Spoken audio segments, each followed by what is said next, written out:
Hillsborough, New Jersey!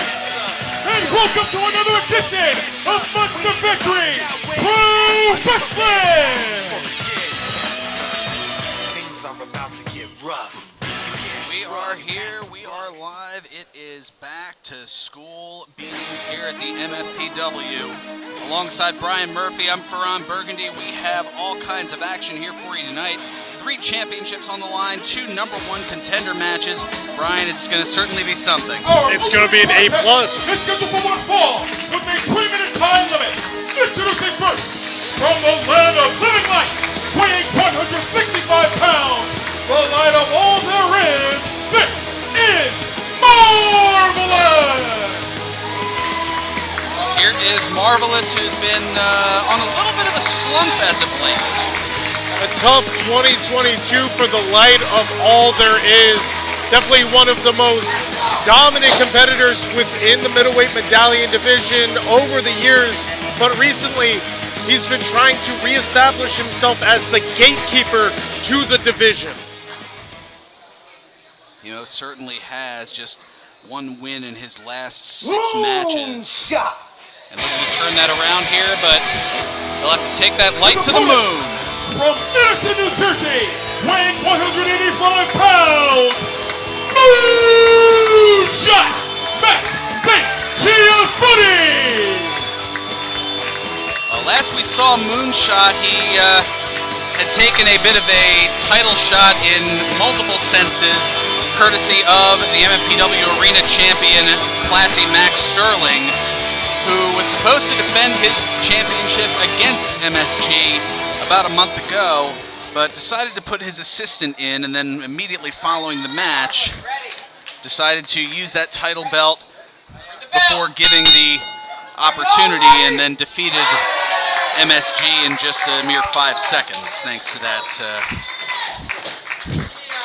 Some tough challenges against Jafar as well, another individual who in the past would use tactics unlike the sign of respect shown between Marvelous and MSG here tonight. MSG having 2 victories in the past over the current middleweight medallion holder, Hyena Hex. Hopefully a win here tonight could put him in the contention for another match against the champion. Roll through and a nice kip up here, and now turning that wrist lock into a hammer lock. Oh, nice counter though, nice fireman's carry takeover, and right into the arm bar. Both of these men so impressive. LSG providing some guidance, some training towards Marvelous in the past. Of course, LSG being MSG's brother. Yeah, certainly a noted comparison there into the float over now. Both having so much familiarity with that style. It's showing off in this technical showcase early on here. And Marvelous, you know, they respect each other, but they're okay with poking fun at each other a little bit. Oh! And Marvelous look at that. had the drop kick scouted. Cover here. Oklahoma roll here too. Nope. Moonshot needing a little bit more damage before Marvelous is able to put him away, but that's the type of head game that Marvelous can have. He's typically very 1 step ahead. After trading arm drags here, now looking for hip tosses. Oh, nice roll through here, and good balance right near the ropes, but into a crucifix roll up, and only 2 there. How impressive was that exchange? The roll-ups, smooth like butter. Marvelous. Head scissor takeover. Ever impressive. Oh. Trading it. Oh! Well, this time it's MSG scouting the drop kick.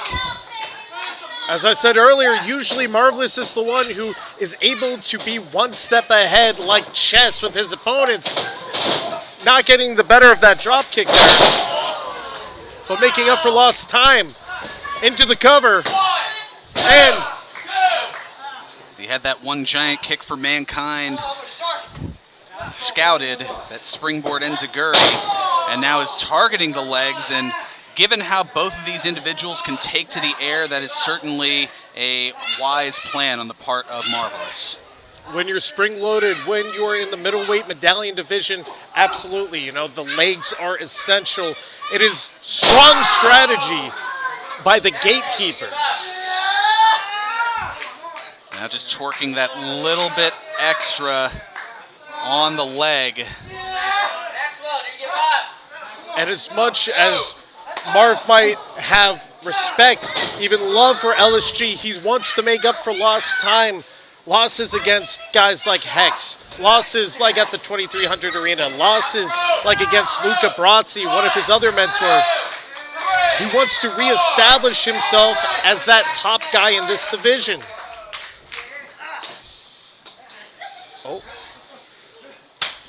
Oh my golly. Oh my golly.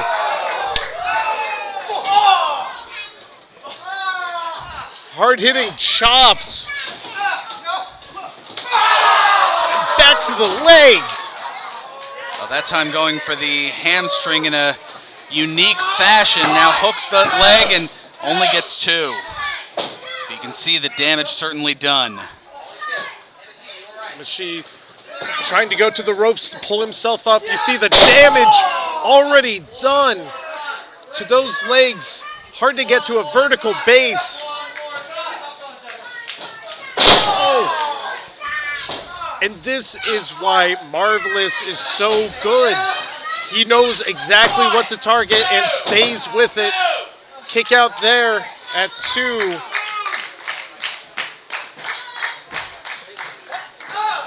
That being said, MSG starting to fight back a little bit, but a knee to the midsection slowing MSG down.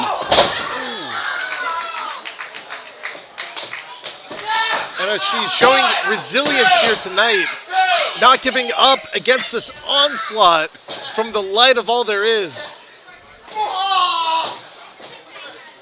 And now just standing for a moment on the, Oh, twisting the legs. Wow, standing. You can see MSG's foot pitted against the inside of his knee. His own anatomy being used against him. He needs to get to that rope. And you hear the crowd chanting for Moonshot as he reaches to the ropes. Marvelous showing frustration here now. Thinking that he had it in the bag. Our referee checking in. But Marvelous is ready to go. Oh, we know what's next. To the knees, but rolling out of the way. Hobbling on the one leg and able to get some offense in here. Wow! On a bad knee, able to get Marvelous up and over. Adrenaline is a strange entity for sure. Now getting a second win here is Max St. Giovanni. Oh, Marvelous able to reverse. Looking for that moonshot elbow and hits it. But the damage to the knee, not able to immediately capitalize. Now comes over. Looks to the leg. 2 and no. So close. That moonshot's so successful for MSG in the past. Just that moment, it can make all the difference in the world. But the Monster Factory faithful willing on one of their heroes. Oh, now perhaps looking again for that giant kick for Mankind. And Marvelous using those deadly kicks. 1, 2, 2. And still able to kick out. You see him swiping in the leg, swiping in the arm when going for the pinfall. Marvelous is a smart cookie. He wants to avoid any chance of a rope break as he ascends to the top rope. Oh, Oh, now looking here for the Galaxy Breaker, but maybe he tweaked his own knee. what an elbow. Oh, look at the stunner and still able to get up.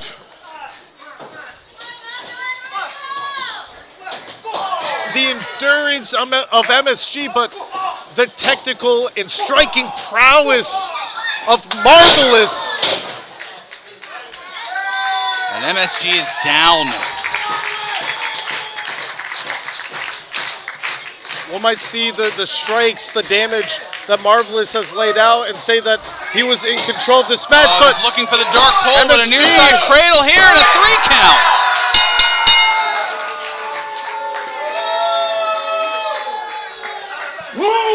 Shot. Ladies and gentlemen, the official time, 8 minutes, 39 seconds.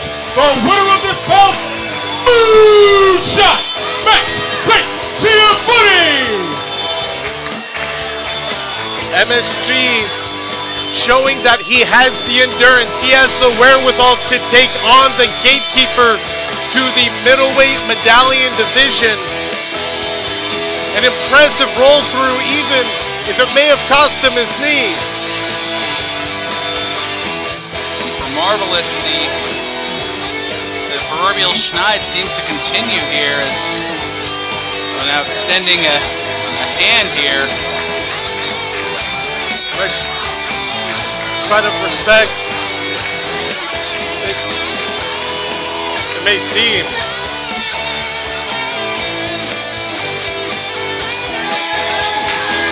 Marvelous still dominant here tonight. It's those moments he gets flustered, those moments that he gets in his head. That's what's been costing him. Yeah, it's just, as you said, the little things that have been keeping Marvelous from being back on top. Coming up next, we have a 6-man tag team match for you that has well, certainly been brewing for a bit here, and yes, these are 3 of the individuals involved. World renowned. The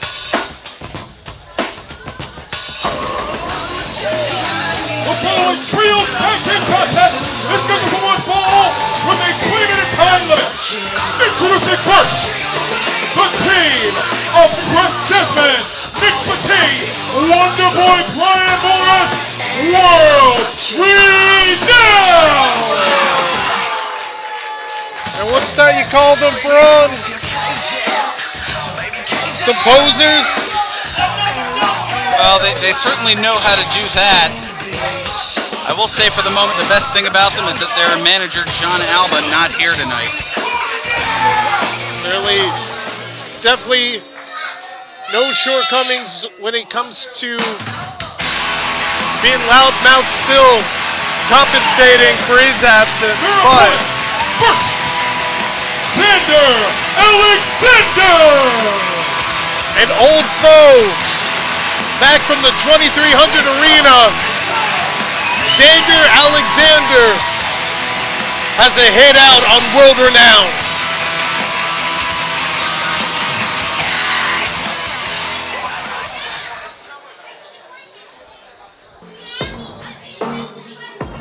This time with certainly different partners.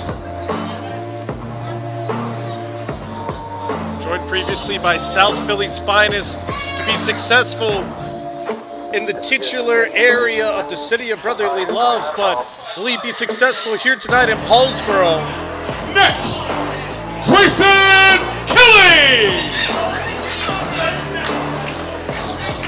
Grayson Kelly coming to the aid of Christian Rocco when he had nobody to go up against World Renowned with. I was talking to Grayson, he was saying it's no change of conscience. He just wanted the opportunity to beat somebody up. You certainly can't go against that logic.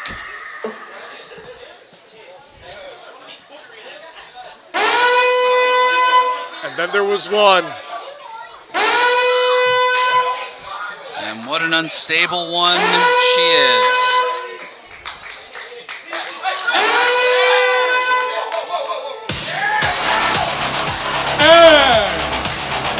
monster hiding under your bed. Athena goes pump of the night. She's the friend of the night. She is the queen of the undead. She is the unstable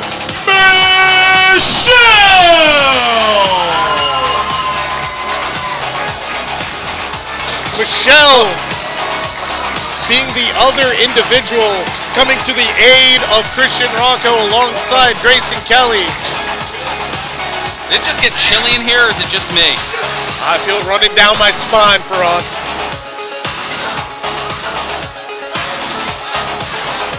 And World Renowned doesn't just feel it, they see it.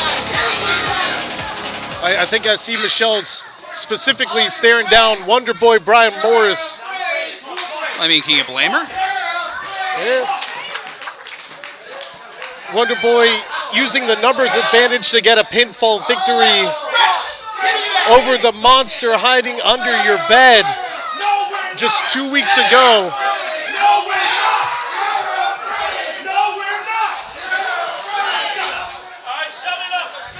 The Monster Factory faithful not particularly caring for World Renowned either.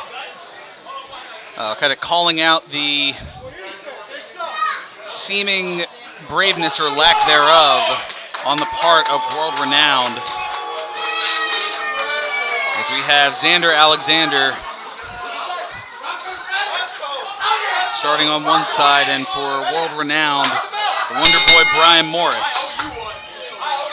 Last time Xander Alexander was in a ring with World Renowned, Chris Desmond was not part of the equation. It was one Christian Rocco rejected by the group. Oh! Michelle keeping all of us on our toes.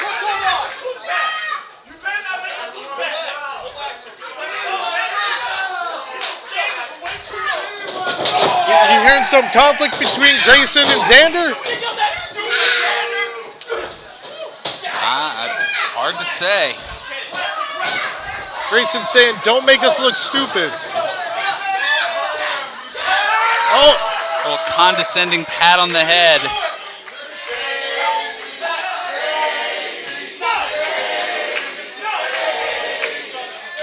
Wonder Boy incensed at being called a baby. I mean, he does look spoiled, doesn't he? Certainly so. But now he's got his just desserts.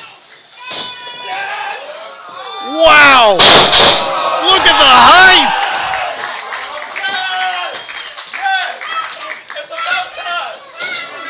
Remember, Xander Alexander's conflict with World Renowned started with the match against Brian Morris. Now a tag into Nick Batty.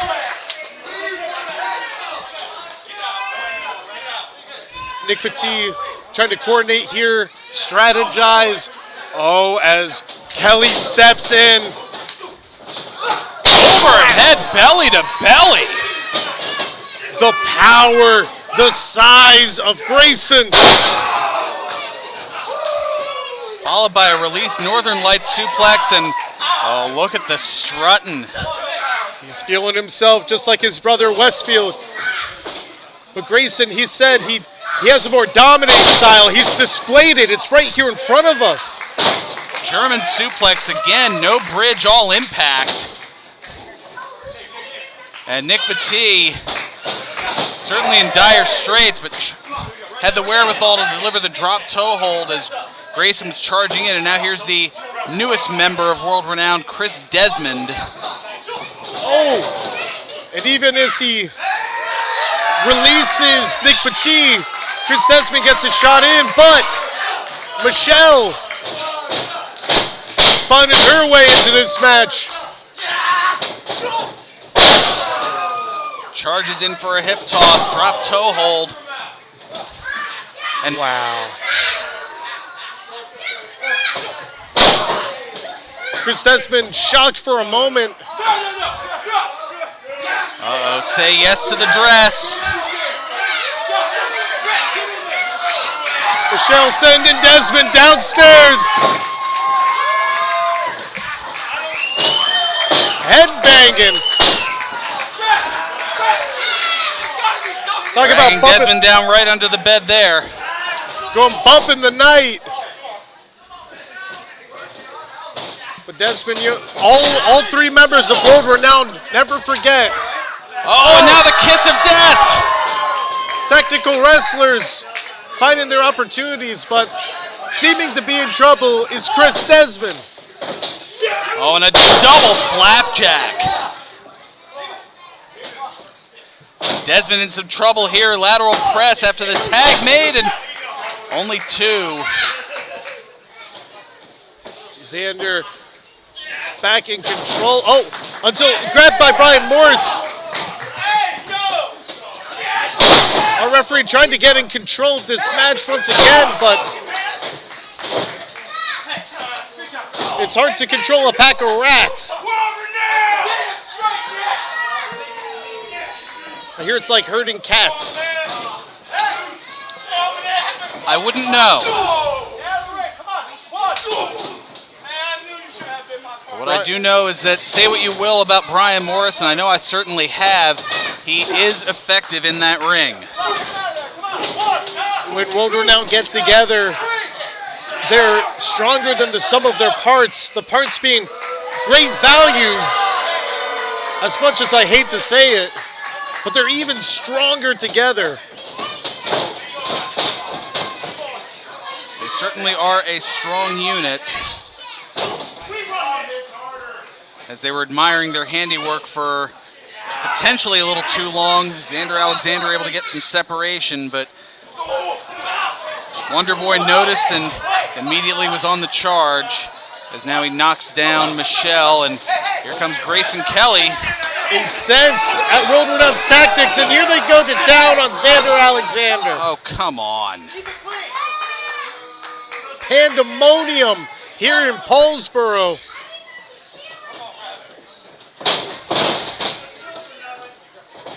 Wonder Boy going for the cover now.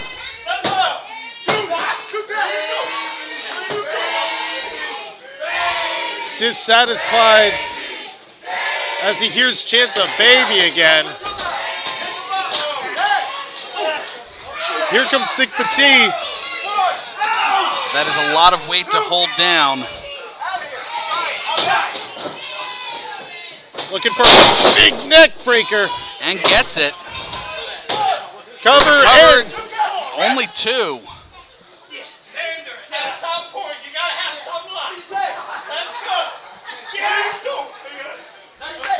Grayson Kelly trying to coach from their corner. Having words for his partner. Xander, he's been ganged up on by 3 men. He's been fighting an uphill fight. Absolutely have, and now lateral press, and again, Xander able to get that left shoulder up. And how impressive is Nick Petit able to pull somebody like Xander Alexander across?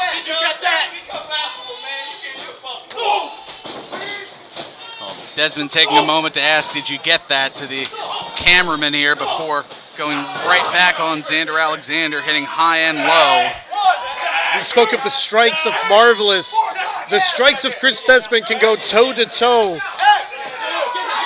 Absolutely lethal.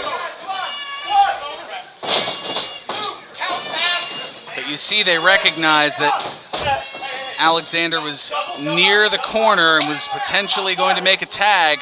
As now looking for a double suplex here. Not quite able to get him up, and wow! What a reversal! Suplexing both Nick Petit and Wonder Boy Brian Morris. Shades of the 2300 arena. Now down Christian Rocco, but Xander Alexander lifting 2 men by himself. And now here's the tag to Michelle, and that is not what Desmond wants to see. Look at the height. Beautiful shoulder tackles. Wow.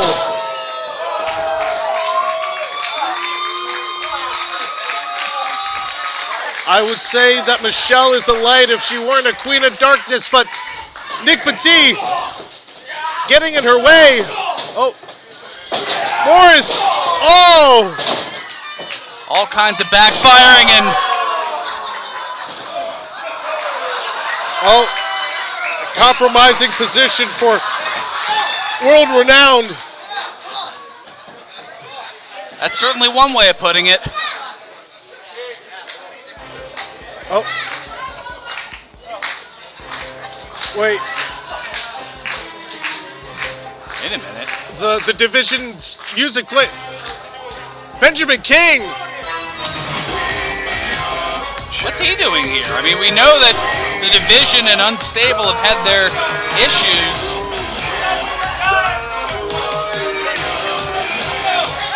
Oh no. Michelle having and here comes Hyena Hex. Jason Morgan. Michelle distracted by King. Oh! And Michelle going to the outside, knocking down both Jason Morgan and Hyena Hex. Knew better with their tactics. Right. There she goes after King. Well, Michelle going after Benjamin King, and can't believe it. Grayson Kelly saying, oh, I'm going to have to do this myself. Oh! And not the place to be. Talk about compromising positions. Here comes Desmond. Cover.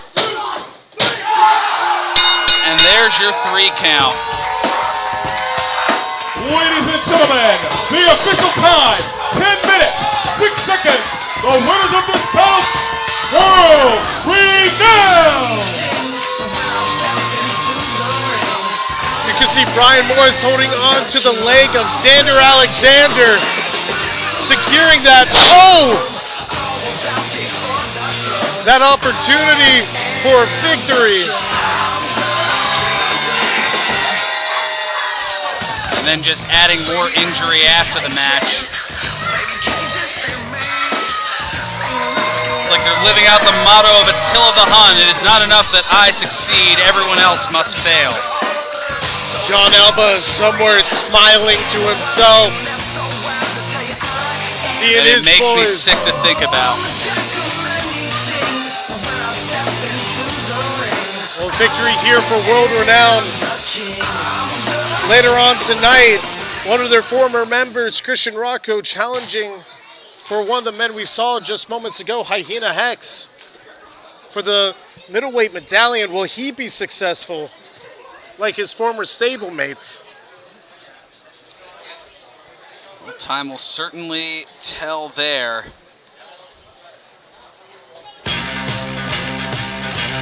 As we'll find out momentarily, as here comes Christian Rocco. The following contest scheduled for one fall. Minutes for the MFPW Middleweight Medallion with a 1-hour time limit. Introducing first, the challenger from Maple Shade, New Jersey, weighing 190 pounds, Christian Rocco. Look at him go!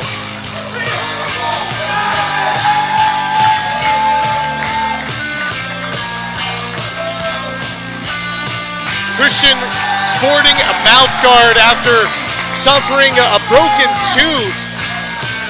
Taking shades of Kurt Angle, saying he's going to win tonight with a broken freaking tooth. Leave with a medal of his own. You know, he did mention to me earlier that His opponent to be accompanied by Benjamin King, representing the division, weighing 185 pounds. He is the current holder of the MFPW Middleweight Medallion. He is your MFPW God, Hyena Hex. Real good. We just saw them not too long ago. But as far as Christian Rocco, I did speak to him earlier. He said that you were going to see things tonight. He was going to come out here from a different angle than what we usually see from him, and I guess that might be what he meant. Bit of foreshadowing. But we already got some foreshadowing as well from the division displaying their dominance. Oh. Hex depositing his hat. On the referee here, yes, as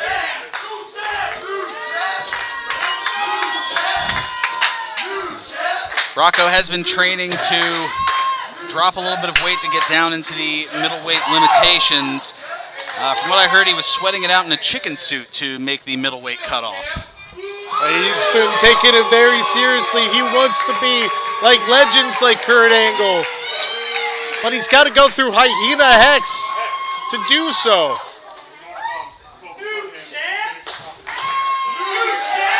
And you can see the wisdom of Benjamin King telling Hyena Hex, don't get distracted, stay focused.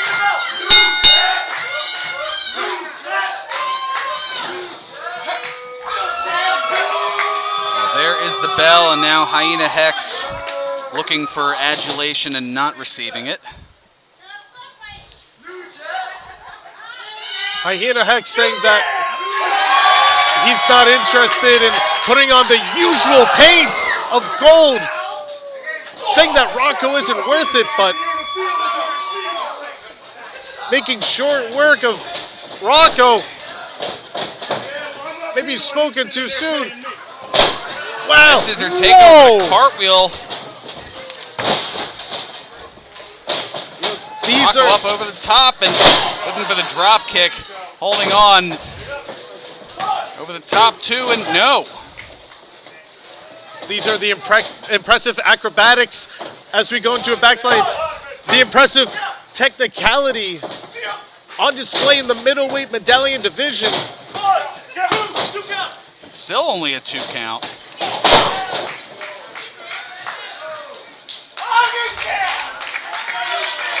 Well, Rocco certainly looking impressive in the early going here. After losing his relationship with the Monster Factory faithful as part of World Renowned, he's found his redemption. You can see the honeymoon phase going on.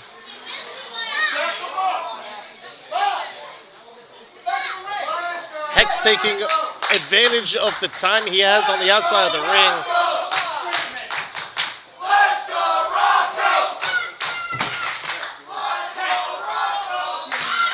Christian inviting him back in.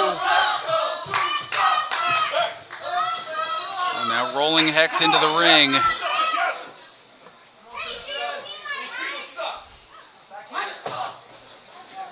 Now the problem with,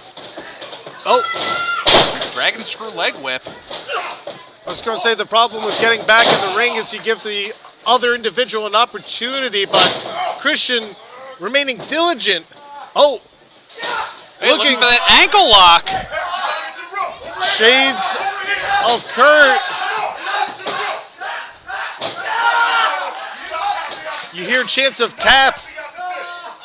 And there's Hex just inches from the rope. Holding on to King for dear life.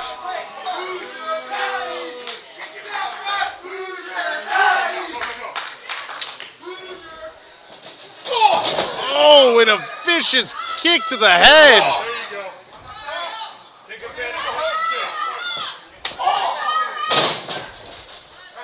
Here goes Hex.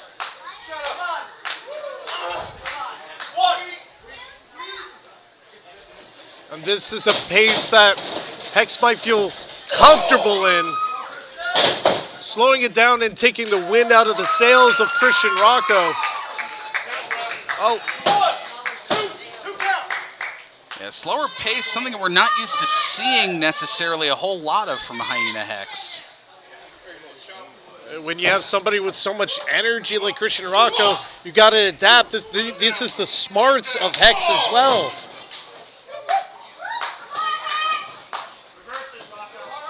And Cross body block, caught for a moment. now deadlifting. Strength. A strong individual Rocco, but into a sunset flip though, 2 and no. Slippery as Hex. Looking for a knee, but staying firmly in control. Wow. Hex stomping on the face. That shining wizard stomp. Able to get a 2 count out of it.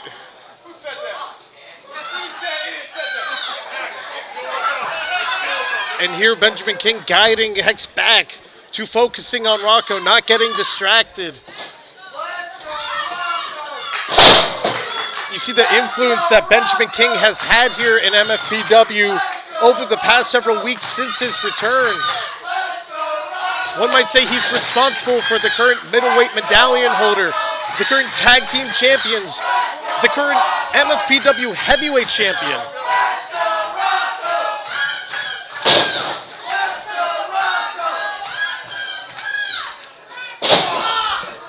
And Hex just picking apart his prey.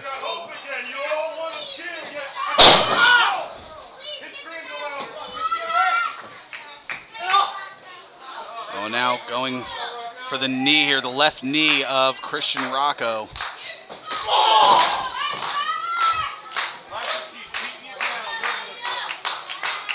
Hex. And a punt kick there like we might see in the National Football League tomorrow as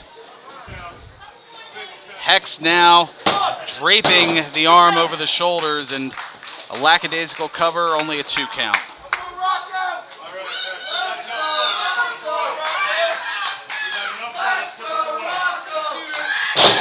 Benjamin King guiding Hex to put it away, reminding his people that he has the strength within him.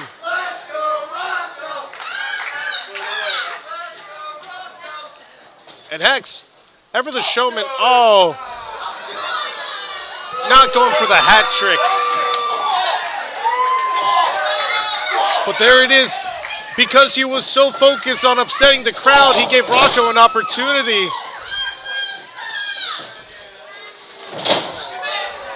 Swinging, but a miss. Getting kicking 2 count. Well, you hear Benjamin King saying, stop fooling around and take care of him.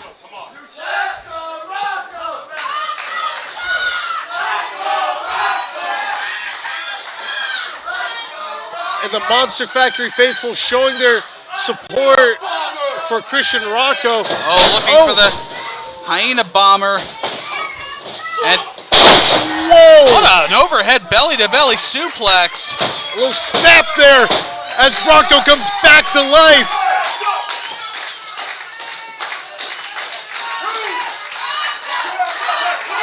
Christian feels the power flowing through him, awakening the spirits.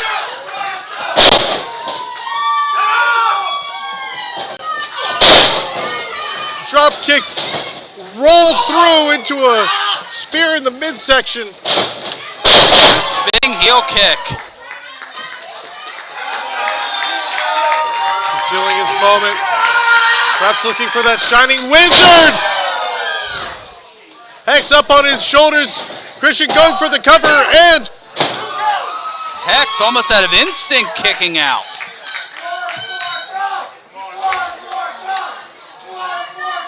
the Monster Factory faithful asking one more time.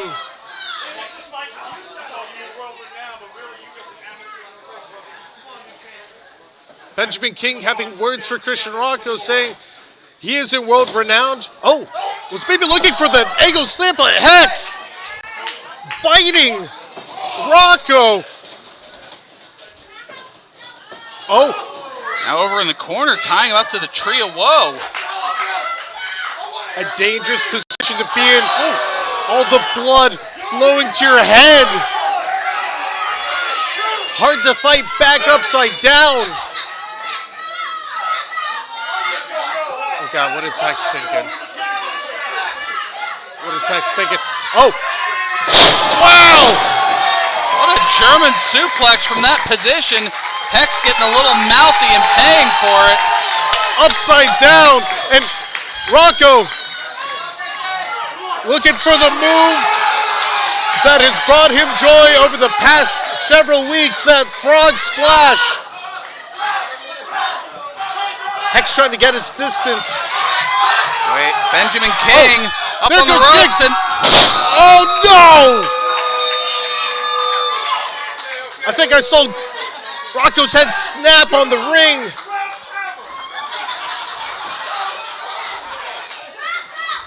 And here goes Hex. Oh! Hyena driver.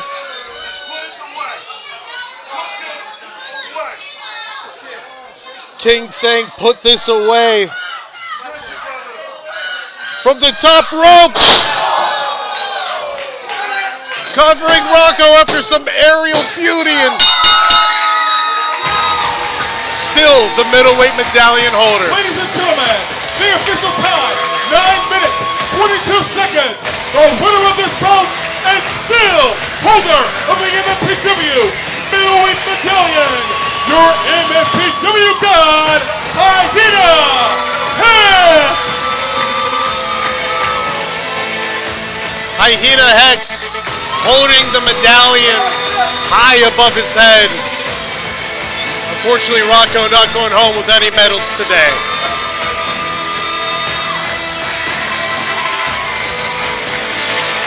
The defiant step of Benjamin King over the prone body. The division have almost every division on lock. For better or for worse.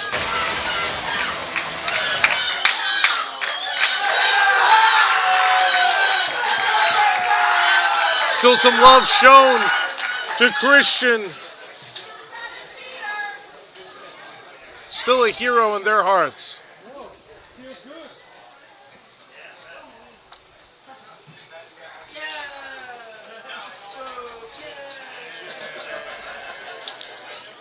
Fatal four-way action coming up here. Oh, God. I don't give a flying. Sick of that single. The following contest is a fatal four-way match to determine the #1 contender for the MFPW Arena Championship with a 20-minute time limit. Introducing first, to be accompanied by the prima donna princess, Valerie, weighing 175 pounds, the prima donna prince, Will Thompson.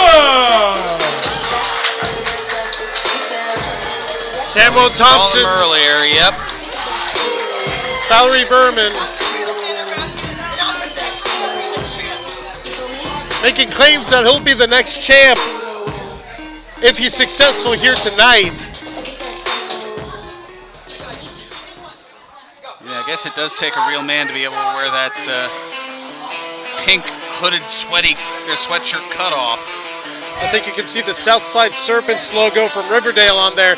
They recently auditioned for that show, but I don't know that they're making any more seasons. Next, representing Tough Guy Inc., weighing 333 pounds, he is the god of dad bod, DK Lewis. I think a button from that shirt just hit me in the chest.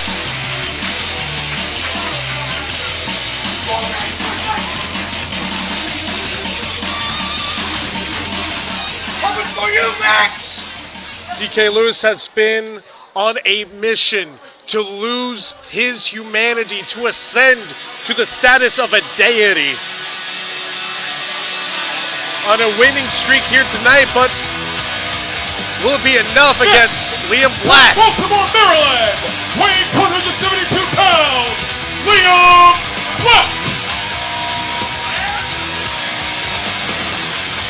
Here is Liam Black, who has certainly made a name for himself in a fairly short time frame here. Still looking for his first victory, but has certainly been very dedicated, very hard fought.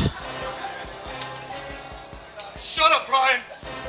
I'm sorry, DK. You're just making friends everywhere, aren't you? Hey, he's been keeping me in the loop. He said tonight His opponent, he's coming, but so to be accompanied by So is Benjamin Benjamin King, representing the division, weighing 230 pounds, Jason Morgan. Well, we've seen how instrumental Benjamin King was in the middleweight medallion match just moments ago.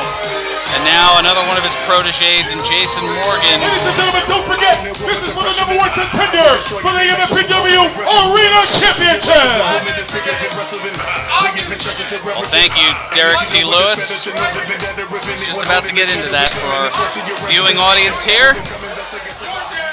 Yes, the winner of this will challenge the MFPW Arena Champion, currently Classy Max Sterling, who currently has 2 titles, as he also is one half of the Tag Team Champions, and he has made sure to let nobody forget that he is now the 3rd Grand Slam winner here in the MFPW, having won the Heavyweight, Supersonic, Arena, and Tag Team titles. As the bell is underway.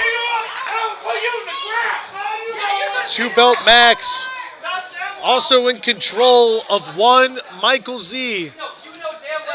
But you can see the uphill battle that Liam Black has here tonight. The collusion of the division behind Jason Morgan, the cunningness of Samuel, and the monstrous nature of DK Lewis. All credit to him. I wouldn't want to be in his position. I haven't seen negotiating like this since the Major League Baseball trade deadline. It looks like DK has been assigned to go up against Black first. There. Oh! Liam Black turning around and right into DK Lewis, all 300-plus pounds of him. Seems all 3 of the other competitors are just toying with Liam Black here, thinking they can make quick work of him, but look at him keep it up with the God of Dad Bod. Oh. Aloha DK, apparently not. Now pulling up Black and tossing him over to the corner.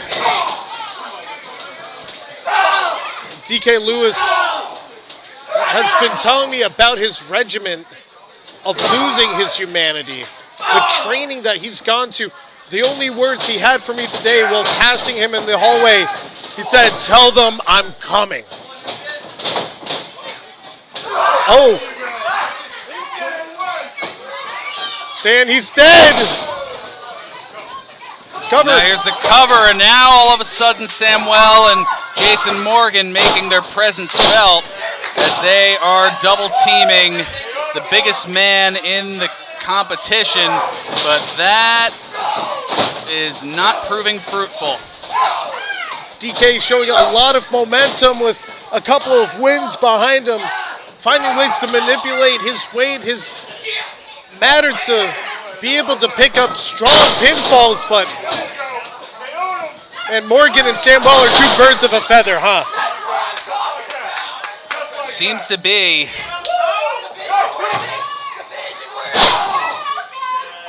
Seems like Samuel's got some words for Benjamin King. Oh, they're getting along now. You saw how that worked for DK Lewis a moment ago, working with the 2 of them, and now. Remember, there's no honor among thieves, right?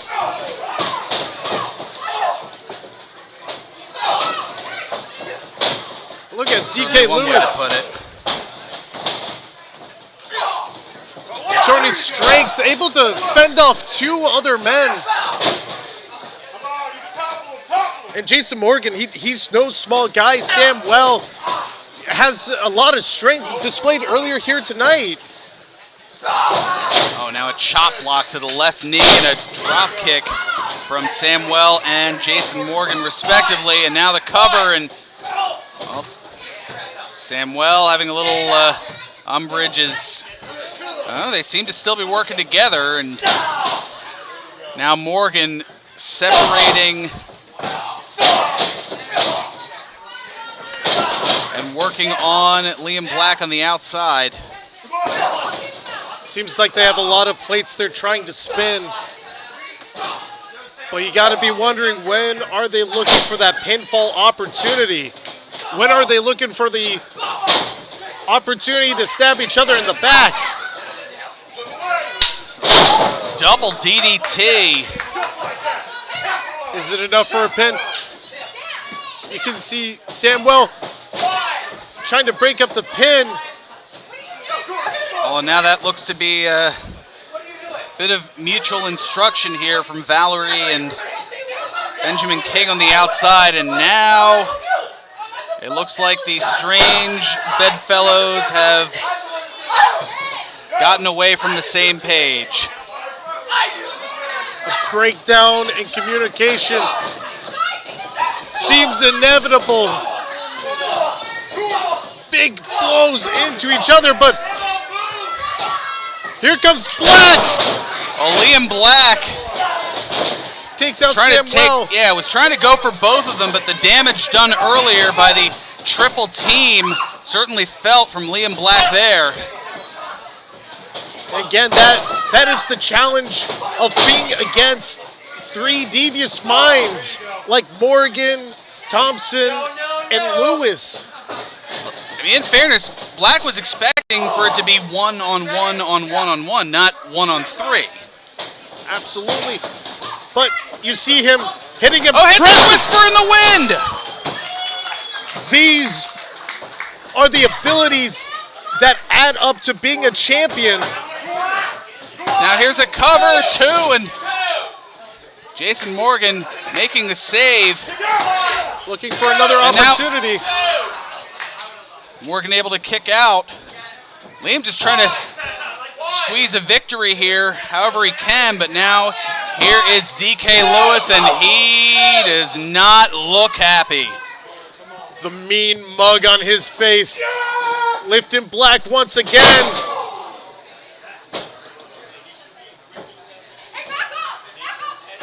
Val saying to back off of Thompson. Oh. Now Thompson here with a flurry. Oh. Wait a minute. Oliver! Oliver and Samuel Thompson certainly with their issues. Getting in a fight last night. Valerie sprayed perfume in Oliver's face. Now Oliver trying to hide behind Valerie. Oh. Or Oliver making the chase and Samuel trying to hide behind, and Samuel. Oh, there's a senton save after DK Lewis planting down Thompson. Thompson feeling the brunt of it. And now Morgan trying to take advantage, but wait, drop kick to the outside. Now here's the cover, hook of both legs. Is Black gonna get it here? Yes!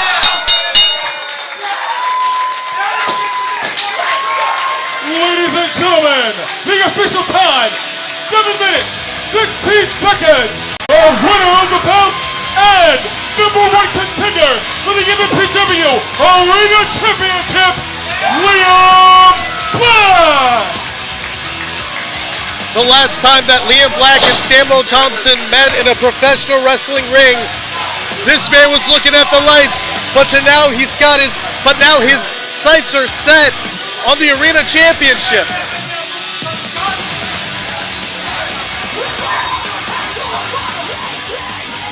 Well, now some words across the board here between the other competitors.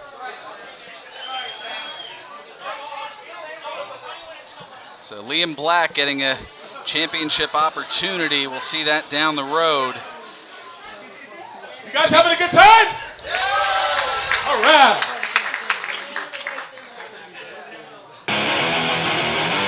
Speaking of opportunities,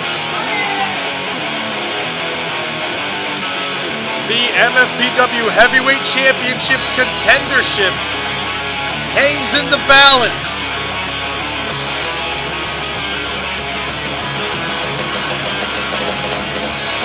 The following non-title contest is scheduled for one fall with a 20-minute time limit when the winner becomes the #1 contender for the MFPW Heavyweight Championship. Introducing first, from Levittown, Pennsylvania, weighing 193 pounds, he is the MFPW Supersonic Champion, Lucas Twitch the Sacred! As mentioned, this is a non-title match. The Supersonic Championship not on the line. But the winner of this will become #1 contender to the MFPW Heavyweight Championship. Twitch has spoken of the importance of the Supersonic Championship to himself. But this man has a special connection with what he called Greenie, the MFPW Championship. His opponent from Cleveland, New Jersey, weighing 335 pounds, Bobby Buffet! 335 pounds of Happy Meals and sex appeal. It was 2 weeks ago that the foundation of the Monster Factory was shocked when Travis Jacobs pinned this man, Bobby Buffet, for the MFPW Championship after the division interfered in their match. Hey, eat it up. Okay, Big Bobby in the kitchen heating up. Hey, eat it up. Hey, eat it up. Hey, I'm never Crowd certainly eating up, singing along to the self-recorded tune from Bobby Buffet. Twitch not breaking his gaze on his opponent. It's been about a year since these two have met. They're ready for the rematch.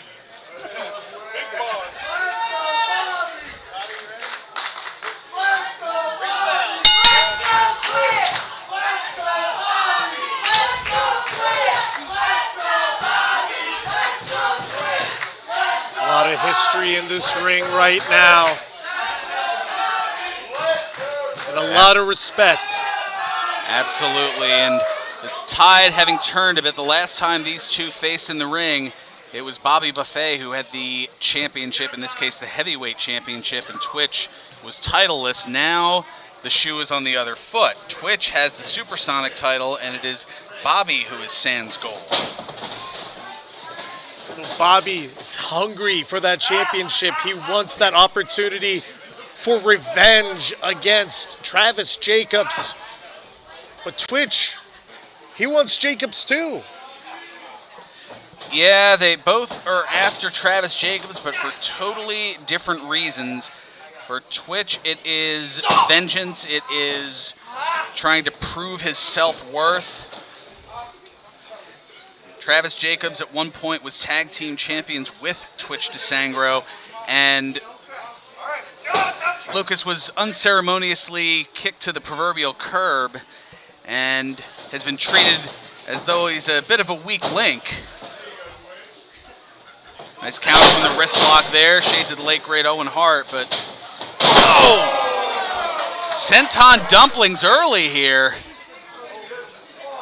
Shades of the best big men in the industry.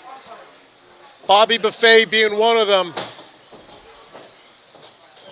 And look at the strength of the longest reigning MFPW heavyweight champion. Now hooks the leg here too, and just two.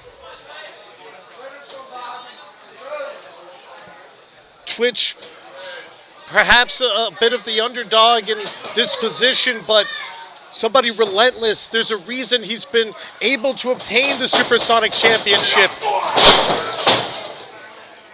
But there's also reasons that Bobby has been the top dog for so long.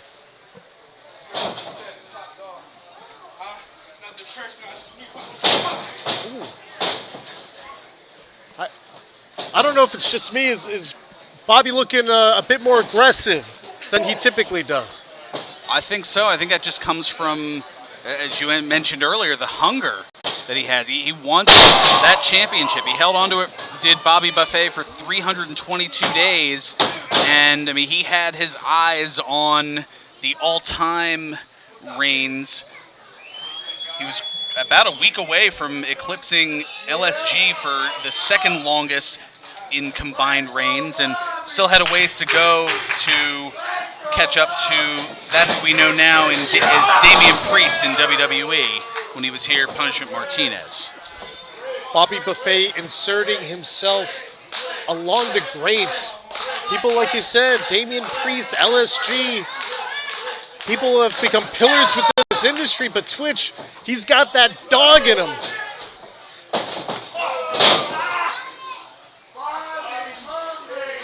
Twitch described the Supersonic Championship as the heart and soul of this company. Perhaps adding the green belt would be a nice feather in that cap.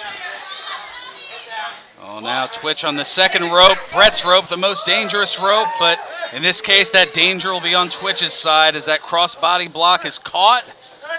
Oh, and look at the curls from Bobby. Oh, the curls before the slam, only a 2 count.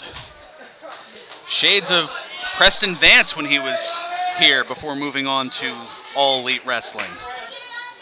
Bobby Buffet, undoubtedly one of the people that will go on from the Monster Factory to do amazing things in this industry, but he's got a score to settle. And Twitch is on the receiving end of some of the punishment. Bobby took to social media recently to say that he trusted in Travis Jacobs, but Jacobs lied to his face. He's learned his lesson. He doesn't know who to trust anymore. He says he doesn't know if he can trust Twitch. Wow, what a clothesline from all-hungry Bobby Buffet. Cover here, and but it's going to take more than that to put Twitch down. I've known him since he was very early on interested in this business, about 9 years now, and I know that it's going to take a lot to put Twitch down. He has grit almost to a fault, does Twitch. most competitors would not be able to take offense like this from Bobby Buffet and remain in the match. Twitch is able to pull... Oh no, looking for the empty stomach. Oh! Twitch is able to pull rabbits out of his hat like that. Oh! And was looking for the sensory overload. Bobby having that scouted, and now waist lock. Beautiful Falcon Arrow and cover. And Twitch having to power out, using all of his strength to be able to get that 335-pound mass off of the shoulders. And Bobby Buffet just smiling. You're saying that grit, that determination of Twitch. Look at him pulling himself up. We talk about pulling ourselves up by our bootstraps, but Twitch showing that he has a couple of punches to add to it.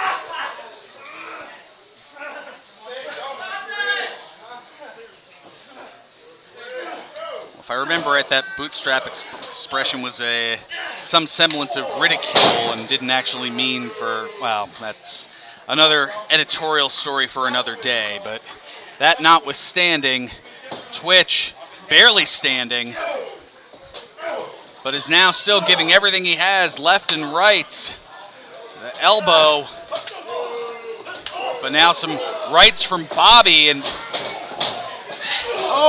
almost knocking Twitch down like me playing Mike Tyson's Punch Out, but there's no super tick in Mike Tyson's Punch Out.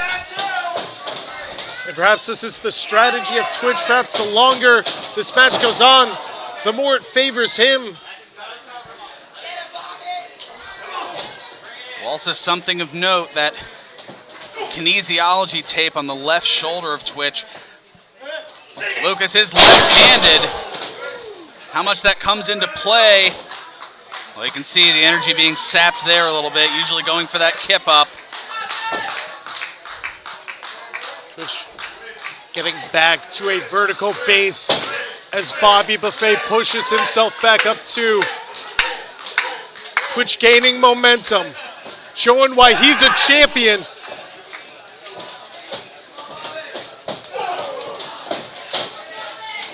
Some strong back elbows into Bobby, and Fantastic forearm.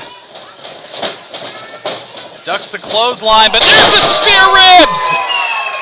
Bobby has put away so many challengers with that maneuver. Will he put away Twitch tonight? No! Took a little bit of time getting to the cover there. Wonder if it might have cost him. A bit of disbelief, as it was roughly 7 months ago that very move had bested Lucas Twitch DeSangro to allow Bobby Buffet to retain the heavyweight championship. But here tonight, not able to advance to challenge for it, but now looking for hunger pains up on the shoulders. Twitch trying to fend Bobby Buffet off. Bobby swinging, but Twitch getting caught up. You can hear the thud from Twitch's forearm. Oh, nowhere for Twitch to go in the corner. I might say between a rock and a hard place, perhaps. Bobby increasing the distance with each slam, but waited too long. And there's the mouthful of shame. You can see the determination on Twitch's face. And a second one. See him holding on, nursing the side there, and oh! And he hits Dragon's Breath. He remembered from before the third time was not the charm, and then not quite here either. Was just moments away from that dream match with Travis Jacobs. But don't forget, perhaps later on in our main event, Goldie contending for that championship. Who knows? He might still be en route. But nonetheless, here comes Twitch again. Goes for the third mouthful of shame. This time Bobby moving out of the way and hitting Hunger Pains. Twitch's head ricocheting off the mat. Is it enough? And that's a 3 count.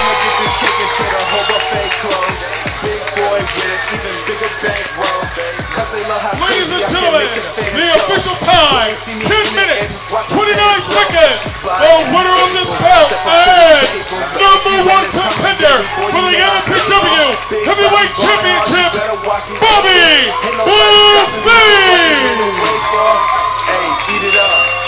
Bobby isn't just hungry, he's starving, he's famished. He wants that belt back around his waist. Tonight's heavyweight championship match on Friday night, September 23rd. That's right, our next event coming to you on a Friday night, September 23rd, just 13 days from now. Unlucky 13. Unlucky here tonight is Twitch, but a valiant effort, the heart of a champion, holding the heart and soul of the MFPW.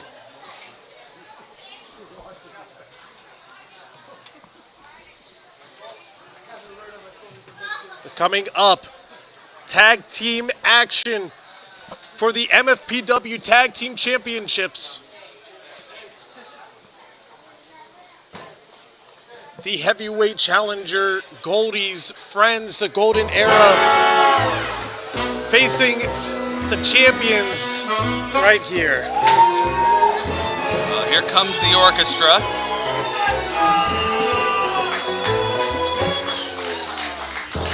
And you see, Classy Max and Mike Zier are both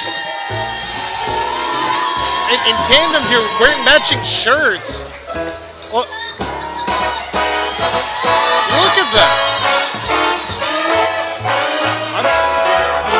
I'm surprised by Mike Z. Seems to be, maybe it's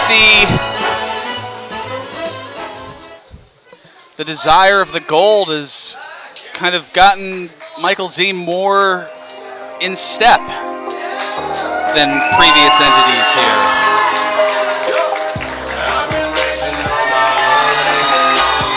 Speaking of gold, the Golden Era, one of the most dominant tag teams in the history of MFPW, looking to reclaim what they believe is rightfully theirs.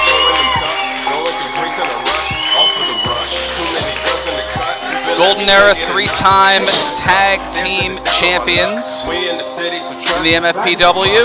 They said we going too crazy. I said we don't give a cause someone got shots going around. You see Sean Venor holding the Larry Sharp Memorial Cup. The following contest, scheduled for one fall, and it is for the MFPW Tag Team Championships with a 1 hour time limit. Introducing the challengers, Wet Brett Waters, and the 2022 Larry Sharp Memorial Cup winner Sean Venor, the Golden Era!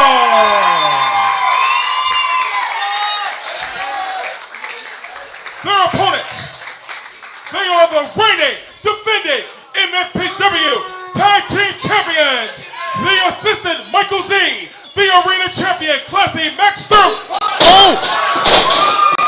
Action underway. Double leg takedowns in tandem and right hands from the challengers, who have to be understandably livid after, during their tag title defense, Golden Era getting jumped by World Renowned and the division 6-on-2, and Classy Max Sterling holding Michael Z back. You saw signs of respect between Mike Z and the Golden Era in the past. Sean Venor delivering a right hand, having had a match against Mike Z in the main event of MFPW on 11. And now, no love lost.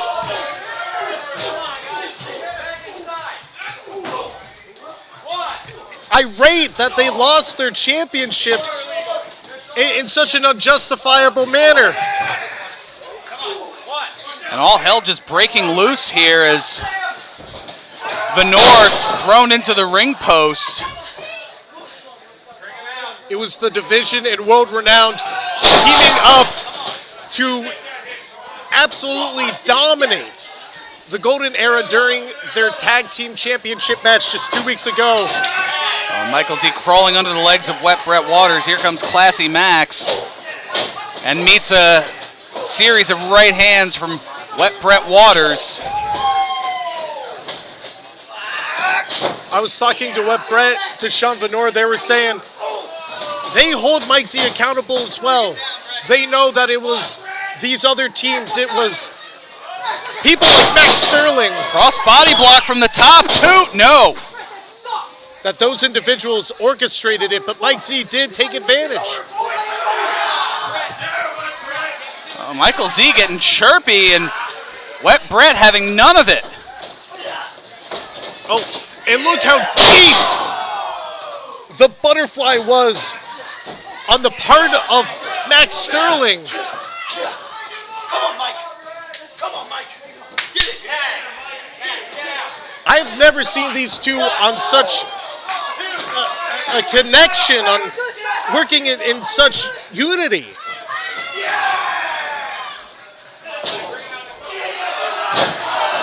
Oh, and drops spine first on the apron. On the outside here, Sean Venor by Classy Max Sterling. Yeah, everything seems to be all kumbaya here between these two. I don't get it either. Mike Z, he was one of the shining beacons within MFPW. We always said somebody that stood up to bullies. It looks like he's dishing it out a bit.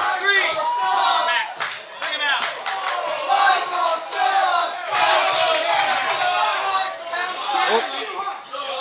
Is that the Mike Z section jeering for their hero? Michael's a champion. He does not suck. I mean, if that's what I'm hearing, I am way too sober for this. Look at him leaning in.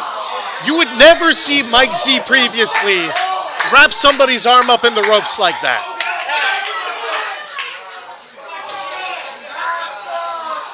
There's a reason why that type of behavior is illegal within professional wrestling. It's underhanded. Well, you know how it is. Riches show people's true colors, and now that Michael Z has the gold, I think we might be starting to see it as a 2 count here from Classy Max. Wet Brett getting the left shoulder up. Perhaps he's internalizing that message.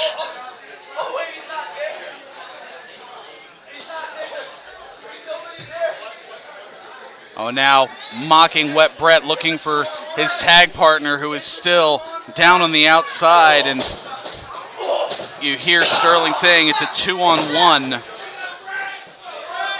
You can never count Wet Brett out, though. One of the technical magicians within our walls.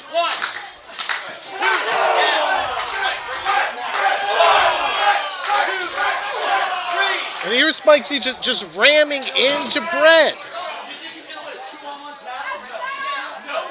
Well, he also knows the conditioning that Wet Brett has been just getting into phenomenal shape over the course of the last, well, really over the course of the pandemic.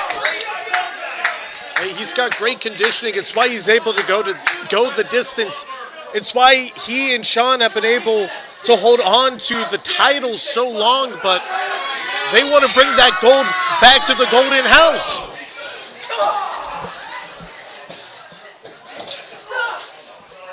Now here's a scoop and a slam from Michael Z. While we do have the change of behavior with a cover here, we can't take away the fact that Mike Z is technically and very impressive in the ring. Look at the strength he just displayed. Yeah, there's no questioning the ability of Michael Z. I mean, there's a reason he's a former arena champion, current tag team champion here. And there's a reason that Classy Max Sterling saw a lot in Michael Z, is looking for the first-class forearm, not quite getting it, but right into the tag corner. And Michael Z knocked to the outside. Sterling charging in, takes a shoulder to the midsection from Sean Venor. Here's the roll through, and was looking for the tag, but Michael Z right in position, dragging Venor off of the apron. And Brett not able to make the tag. Well, Mike Z truly going to the school of Sterling as the man goes for a cover, but so close to retaining the championships. Oh. And now just slowing down the pace. Keeping Brett right where he wants him. And driving a knee right into the spine. Those thoracic vertebrae right in the middle of the back. Oh, look at him pressing the throat of Wet Brett right into the ropes. Well, Venor back on the apron, and despite being the worst for wear, is looking somewhat fresher than Waters here, and a little bit of mockery with the fisherman suplex and the bridge. A really strong cradle there, but just able to get the shoulder up. You see Sean desperate on the side here to help his friend. Oh. Trying to take a page out of Goldie's book with that fisherman suplex, and here's a 2 count for Michael Z.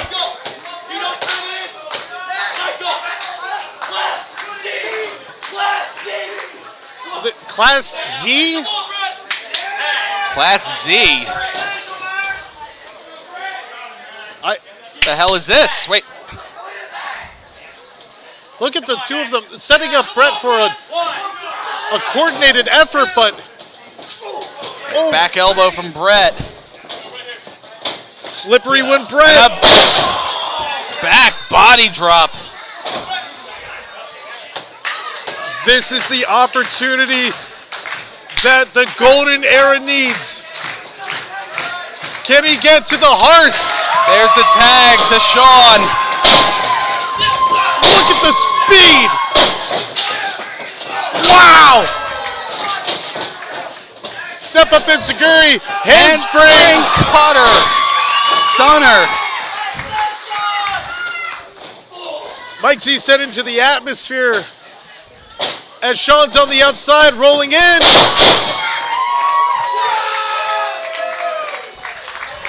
This man's on fire. Maybe looking to stop, drop, and roll. Oh, looking perhaps. Slingshot Shancha to the outside. I think the Mike C section might be getting behind the golden era.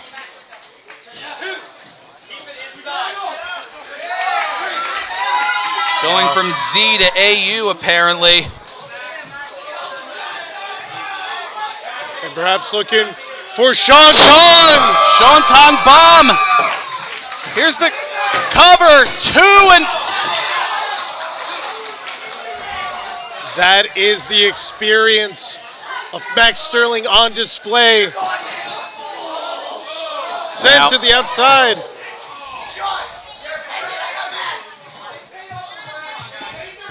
You hear Brett saying, Sean ended, I've got Max. Hooking the arms. Oh, but Mike Z. Was looking for that mic drop. Oh, charges in, boot to the midsection, blind tag.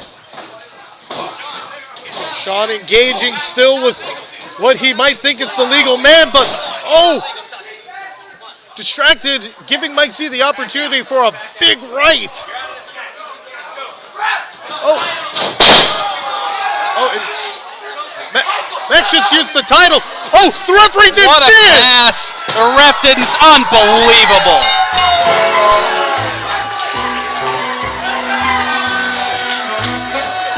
The Monster Factory faithful Ladies and gentlemen, can't believe it. Time, 10 minutes, 21 seconds. The winners of this bout and still MFPW Tag Team Champions, guaranteed class. Guaranteed class. Unbelievable. Anything but from what we saw there. Disappointing to see Mike Z show his true colors, but I guess it's gold. Blinded by the light.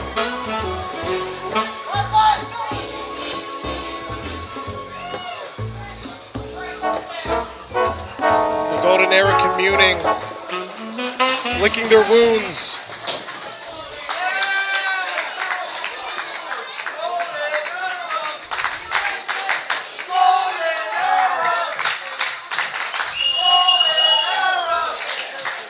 Still a unit, and still in the contention to have one of their members walk away with gold tonight as Goldie challenges Travis Jacobs. But will he end up like his partners?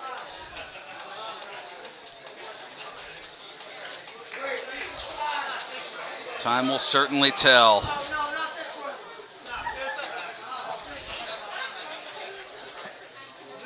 A bit of showcase coming up next.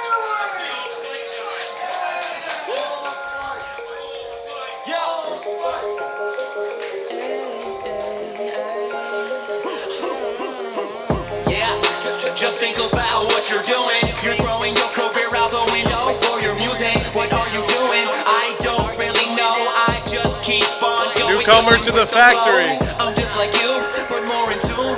Yeah, I'm just like you. The following contest is scheduled for one fall with a 20-minute time limit. Introducing first from Perth, Australia, making her MFPW in-ring debut, Lena Cross.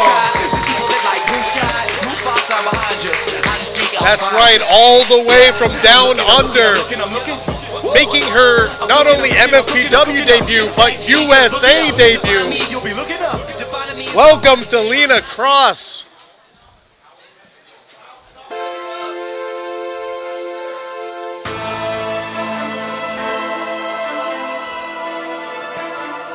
And what a challenge she gets to face for her US debut. Her opponent from Philadelphia, Pennsylvania, Miranda Burnett, the MB.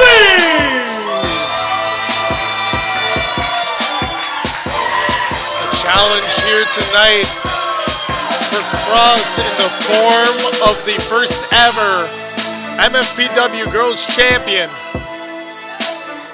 Look at the height difference.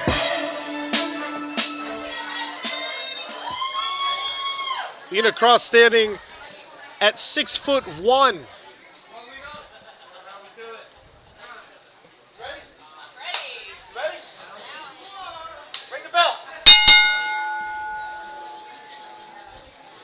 Well, there is the bell. We are set to go here.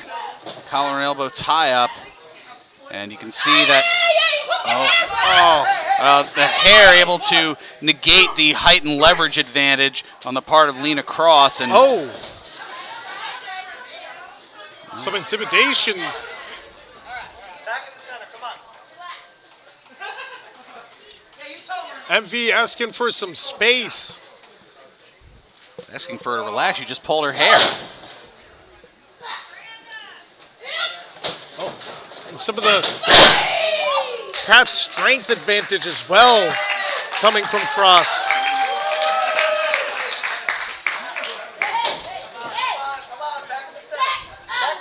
They say the first impression's the lasting impression.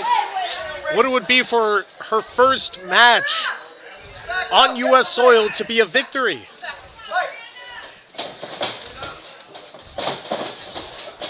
Certainly not a bad thing. And looking for the arm drag, and Lena Cross says no.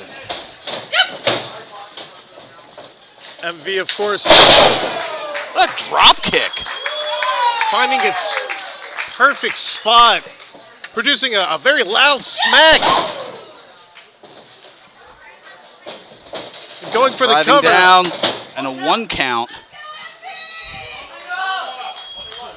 MV, of course, hailing from right here just across the bridge over in Philadelphia. It's established strong, her roots strong in the MFPW. Certainly no easy challenge.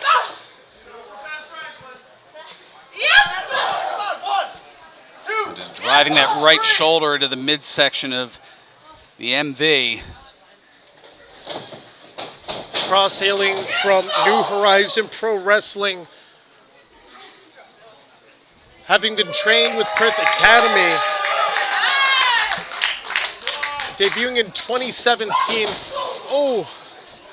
A drop toe hold there from the net, and now driving the knees right into the lower back, that lumbar. It's been almost 5 years since I've been in the ring, and my lumbar still feels it.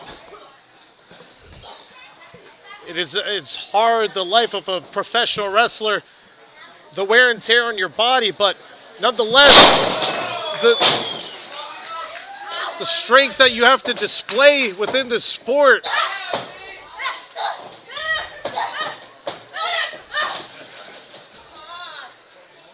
You may be tall, but you ain't shit.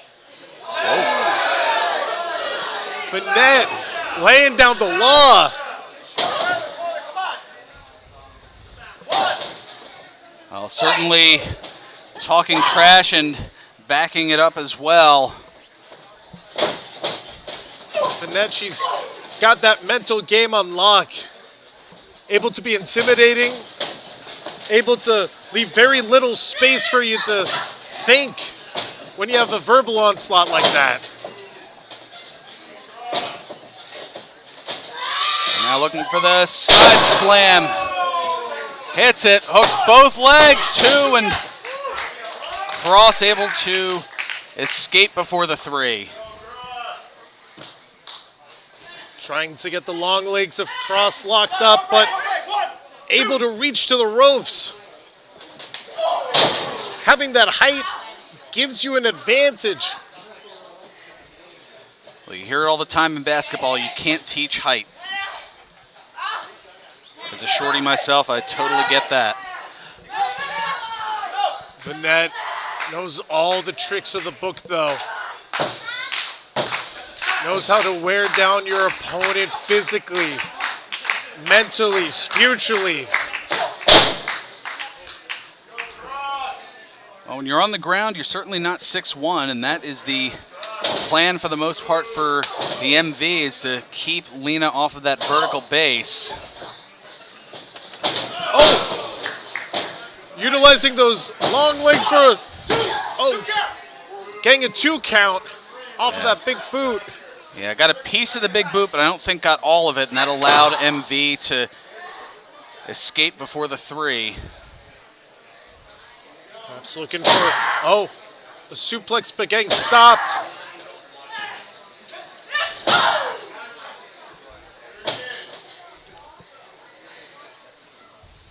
Cross displaying a great deal of strength.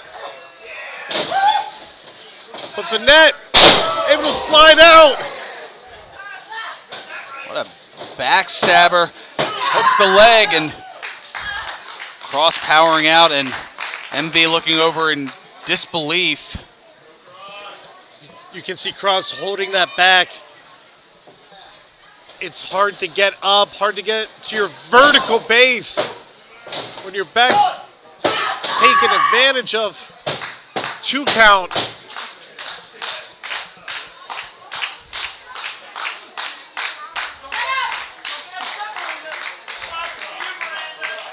Like you were saying, the lumbar is so important. You need to utilize the ropes to get back to her feet.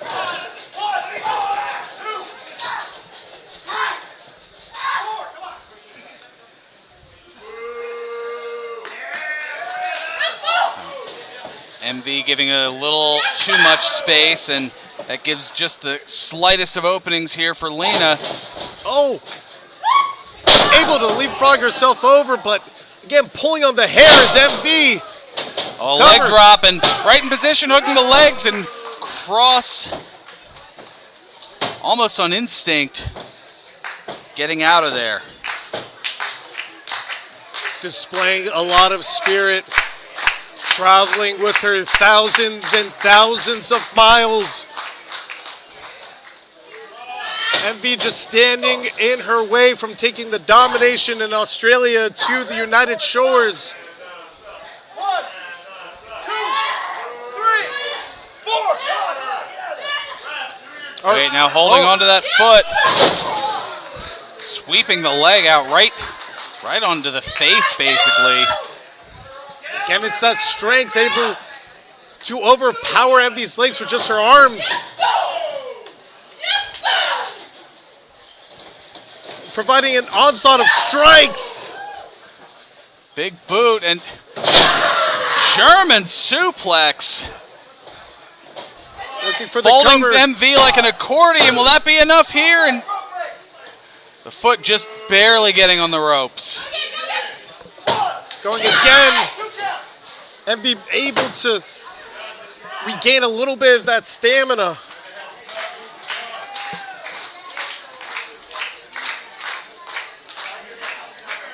Cross thinking, what do I have to do next? How do I put away the MV? Up on the shoulders. MV able to get to the outside. Ooh. A long way coming down. Some extra torque when you're that tall to meet the turnbuckle. Reverse knife edges.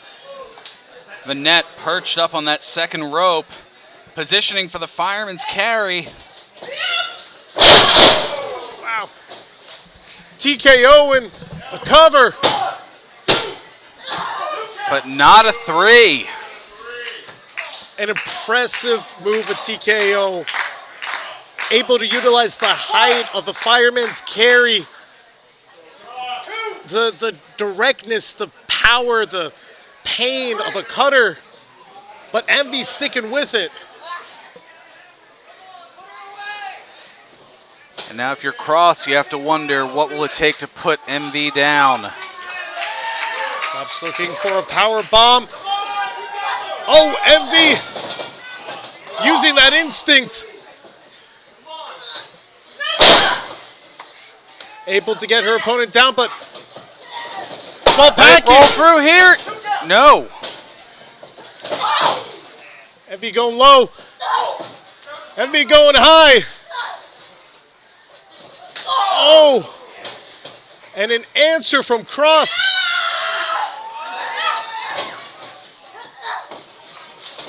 And MV meeting her opponent in the middle. Wheelbarrow, face buster. Now locking up the legs. STF. Strong bulldog choke. And there's the too tap. much. Ladies and gentlemen, the official time, 9 minutes, 48 seconds. The winner of this bout, Miranda Vanette, the MV. You can't take anything away from Cross here tonight, but MV showing that experience. Victorious in her match against the Aussie.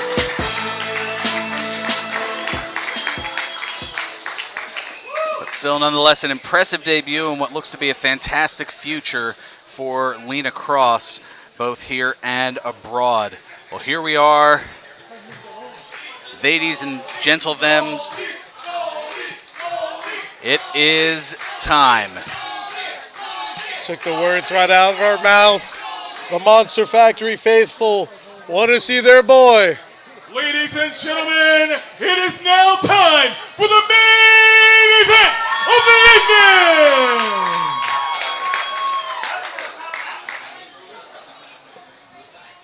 The MFPW Heavyweight Championship on the line.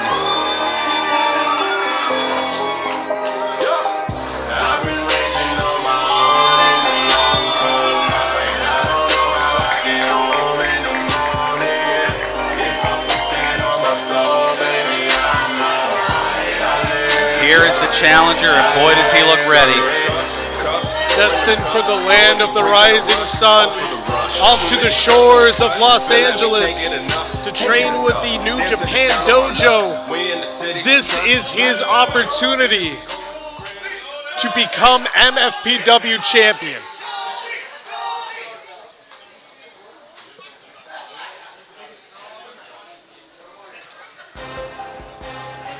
But boy, does he have a mountain to climb to get there. Almost as tall as Kilimanjaro. And backed by a mountain of men.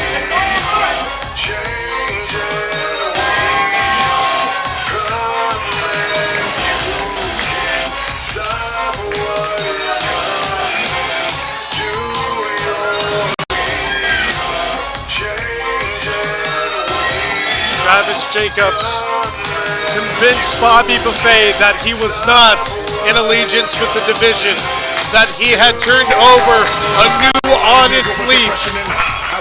But it was the interference of those very same members of that very same faction that helped him secure the greatest prize in our company. Against a lot of you to burn it down with the fire inside of you. You don't want us to come over and power you. If you don't like it, then do what you gotta do. And I will have the victory in spite of you. We are behind you to the left and right of you. We will dismantle anything you try to do. Let's go to Derek C. Lewis for the The following contest, scheduled for one fall, and it is for the MFPW Heavyweight Championship with a 1-hour time limit. Introducing the challenger. Oh boy. Representing the Golden Era, weighing 190 pounds, Goldie! Well, the Golden Era has friends too. Wait a minute, yeah, Golden Era working on Jason Morgan, Hyena Hex. Oh, and here comes Whirlwind Mound. What the hell are they doing? The collective of Jason Morgan, Hyena Hex, Brian Morris, Chris Simpson. Ring the bell like you mean it! Ring it! Absolute chaos. That's enough! Everybody, knock it the fuck off! That's enough! Out of my building! What? Out of my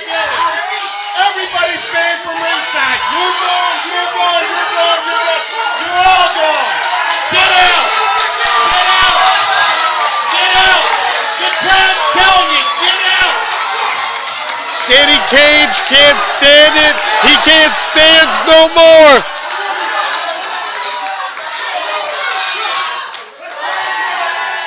When Danny drops an F-bomb in front of the crowd, everybody listens. Hey, out.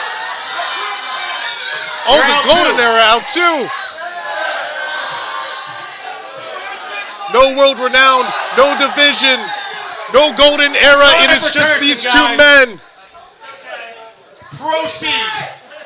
His opponent, representing the division, weighing 260 pounds, he is the reigning, defending MFPW heavyweight champion, Travis Jacobs.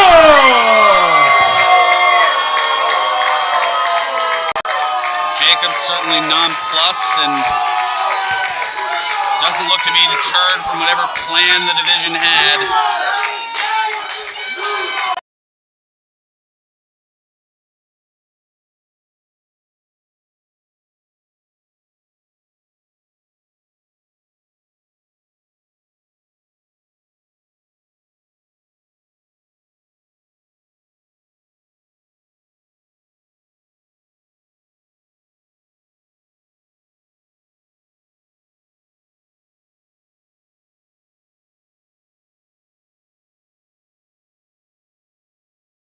Men that main evented in the 2300 arena. Goldie and Travis Jacobs. Goldie with the waist lock, and Jacobs trying to sit out, eventually does. Now trying to bridge up to his feet, but finds an opening and seated switch. Oh, up and down High goes waist lock Goldie. takedown. Wait, roll up here, bridge, and only a 1 count. Oh, Now Goldie looking being for another folded. roll up, trying to end this quickly here. Single leg takedown, lateral press, and barely a 1 count. The atmosphere has changed. It is a big fight feel. Two men locking horns. Goldie utilizing his physique, but that is a lot of body to move in Travis Jacobs, 260 pounds. About a 70-pound weight advantage. Roughly a 4-inch height advantage as well. Oh, roll through, 2, and tightly wrapped up, but Goldie able to power out.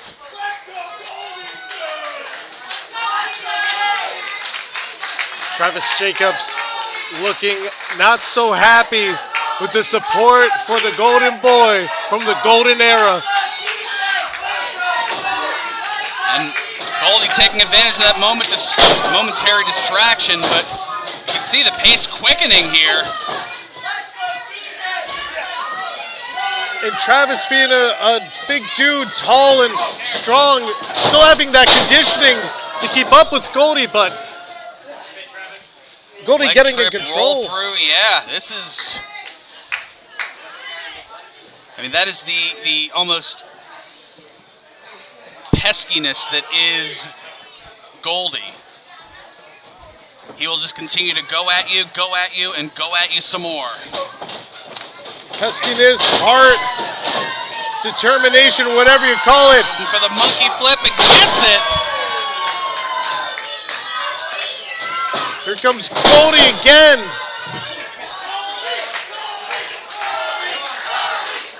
Stays on your back figuratively and literally.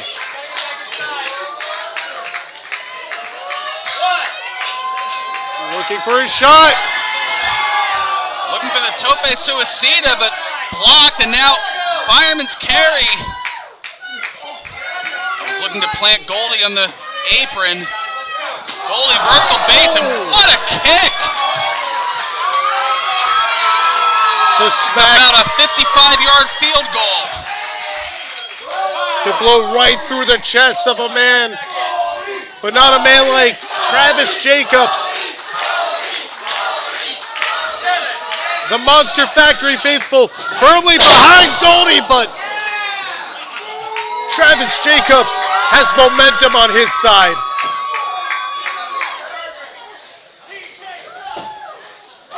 In his second reign as heavyweight champion in the MFPW. Did you hear the fist clubbing off of the skull of Goldie?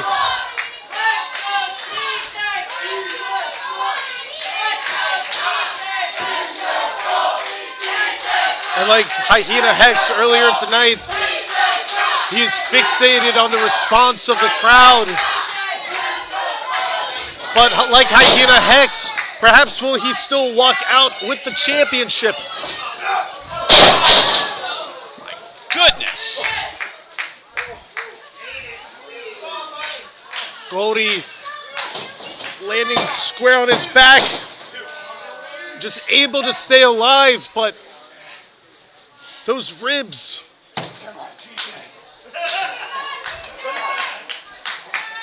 Goldie asking for more, saying, come on, TJ. We've seen the midsection of Goldie targeted by the likes of Nick Petit, of world renowned, by the likes of Bobby Buffet with those spear ribs. Is that the target that Travis Jacobs is going to pick? Oh, look at him.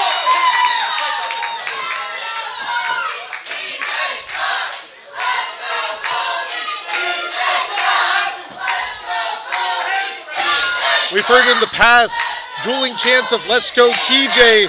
TJ sucks, but he's not even in the equation anymore for a vote of approval. Well, by a very large majority of the fans, that's the case. It does sound like there are one or two. It seems like that's always that way. You have one or two rebellious teenagers. Oh, I'm going to root for somebody like the Division. Ooh, I'm cool. Hey, that's what you get when you come to an MFPW show. You get to voice your opinion. Goldie looking to cast his candidacy for champion.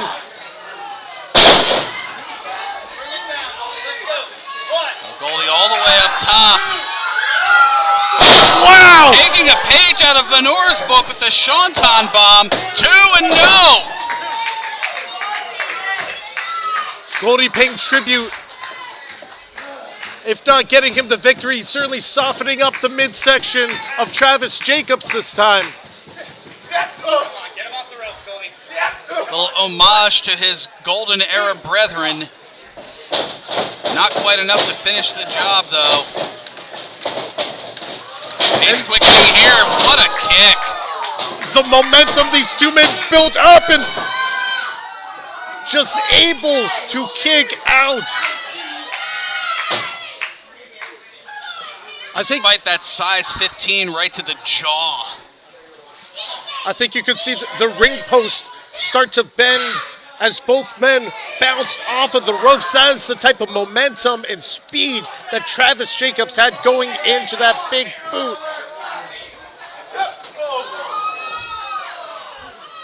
And that's, I mean, say what you will about his demeanor, say what you will about his actions, but I mean, Travis Jacobs is a phenomenal athlete.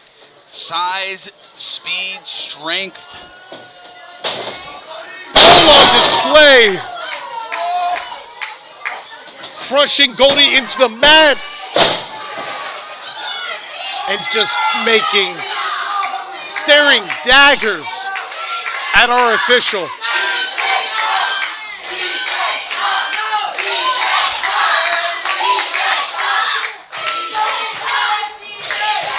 Travis incensed.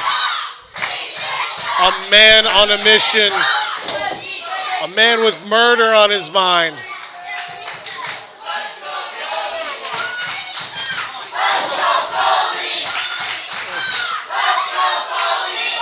You see the ricochet, the kickback from the boots coming from Goldie's chest, the way he rebounded off the bottom rope. Most certainly, as the crowd continuing to get behind Goldie and also give it a bit to Travis Jacobs, who picks up the pace and right in the corner, nowhere for Goldie to go. Some angelic movements from a devilish man. But Goldie rises to the occasion.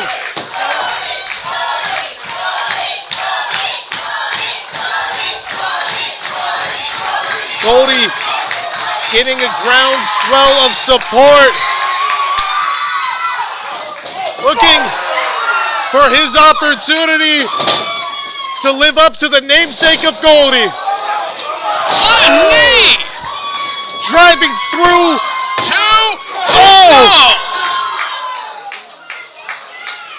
Had all the follow through on that knee. I don't know how Travis Jacobs is conscious right now. Oh, wait, looking here, perhaps. There's that bridging fisherman suplex and only getting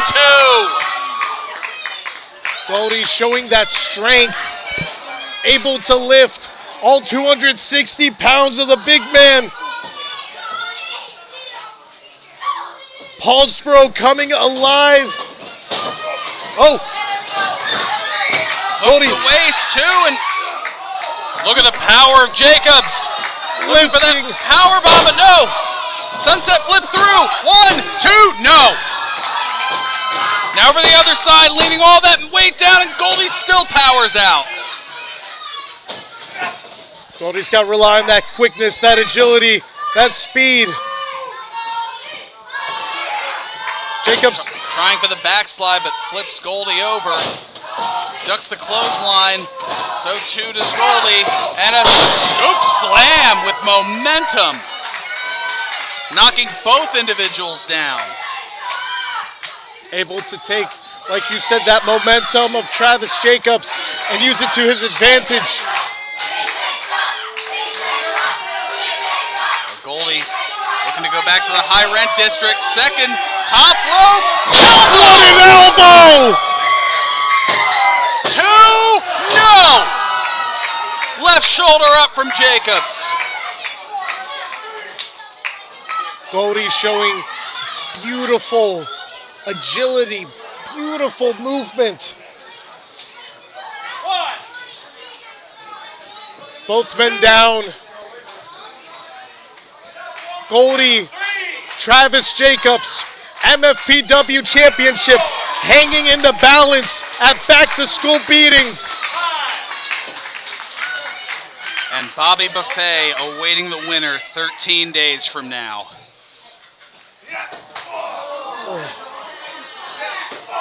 Those are dull thuds. Those soccer-style kicks. Oh, able to catch him. Oh, travesty and bounce! Going for the cover. Pin Bobby. Leg, 2, and Goldie kicks out. He was able to put Bobby Buffet away with that move. Able to win the MFPW championship with the travesty, but unable to stop Goldie. And a look of concern on the face of Jacobs that turns into a look of anger, is now slapping on that conker, that sleeper with the body scissors. While he's put away people like Bobby Buffet with the travesty, he's put many opponents away with the conker, but Goldie showing ring awareness. Yep, just to name a few: Colton Charles, Westfield Kelly. A deadly arsenal. Driving the knees into Goldie, is it enough?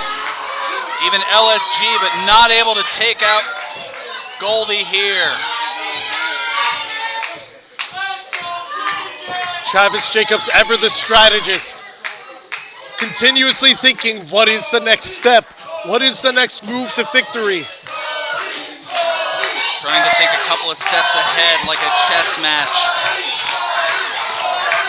There's the reason he has a move called Conquer. A man that lives by conquest.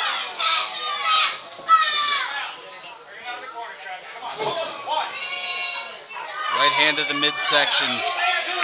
Jacobs trying to both inflict punishment and give some recovery of his own. Reverse knife edge right to the chest. One of the ugliest sounding chops I have ever heard. That was all meat.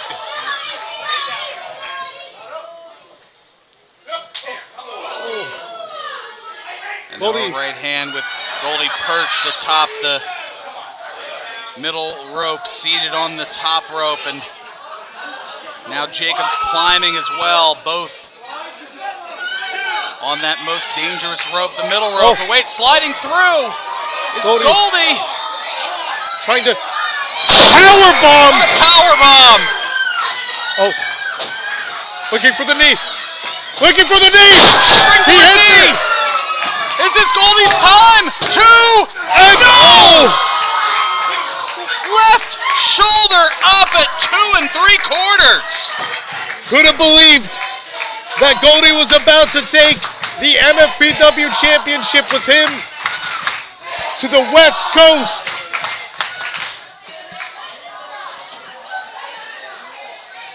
Goldie wants to get his name in that book, the list of champions. Those who have stood atop the mountain of MFPW.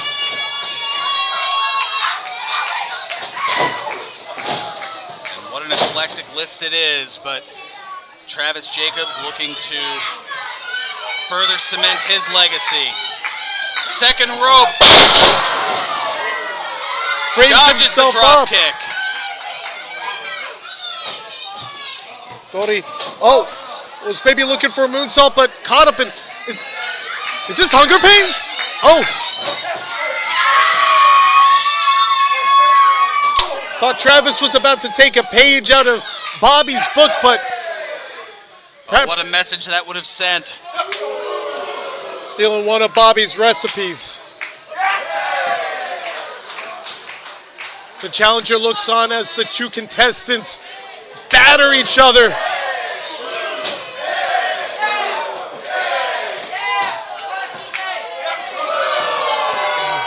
What a right hand. What a right foot. Back and forth. Strong knee to the face. There's that divide.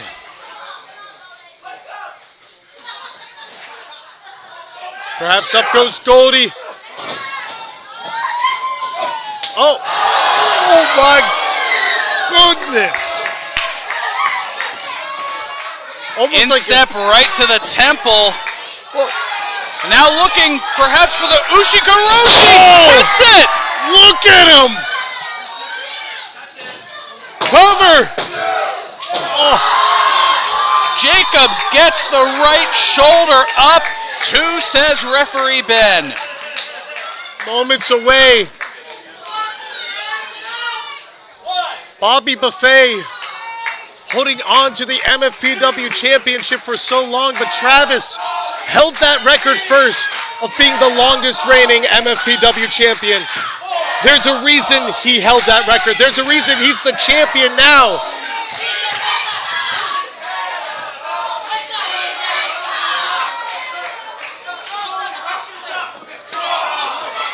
Golden kicks from Goldie.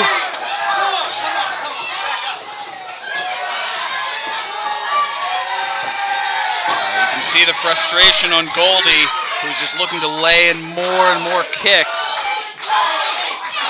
Looking for the knockout blow, perhaps.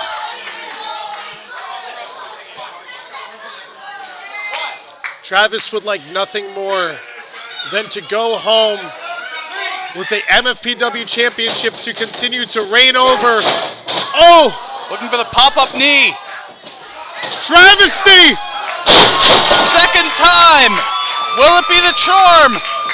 Continuing Moves the to shoulders reign. over 2 and no! Goldie digging the deepest.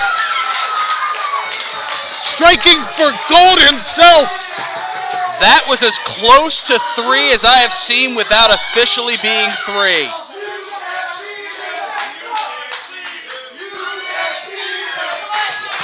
The Monster Factory faithful. Perhaps saying that Travis can't put Goldie away. Well, unbeknownst or unremembered by the crowd, Travis has. This is the 3rd one-on-one matchup. Travis Jacobs is 1-0-1.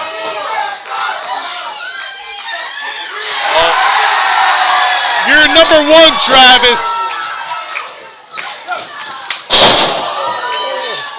Did you hear the smack of the boot off the temple? And that's why you don't want to do that while driving. You don't know who's going to go after you. Looking for the hat trick. And Goldie rolls through. Or at least fends it off. And now just... The gloves are off. Bare He's just knuckle. throwing hockey-style punches here. Looking for the conquer. It's in. And Goldie. Jawjacker. Wait, Roll through, victory, rolling, no! Was almost victory for Goldie. And, Drop kick into the referee. Jacobs holding onto the shirt and moving out of the way just in the nick of time. And referee Ben taking the full brunt of it. Goldie frustrated. You see him swearing because he knows what it means.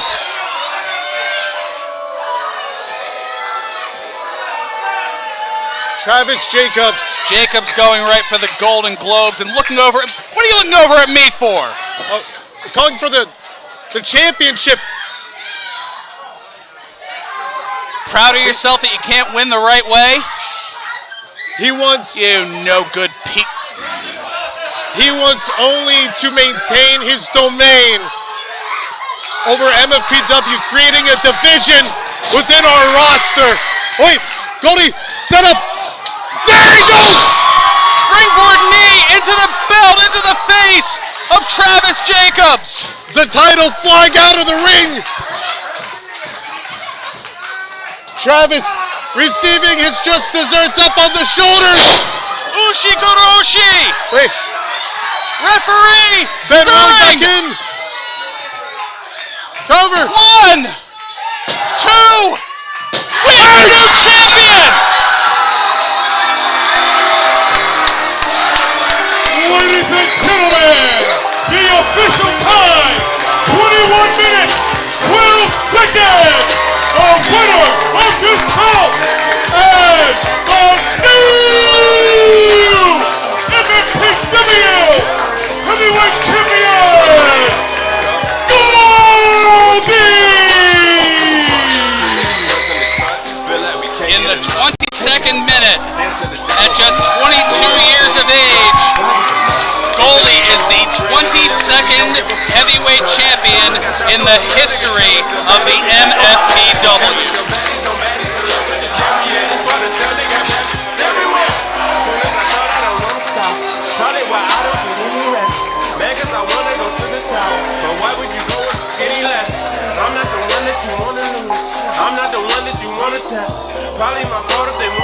Gold upon the head of Goldie.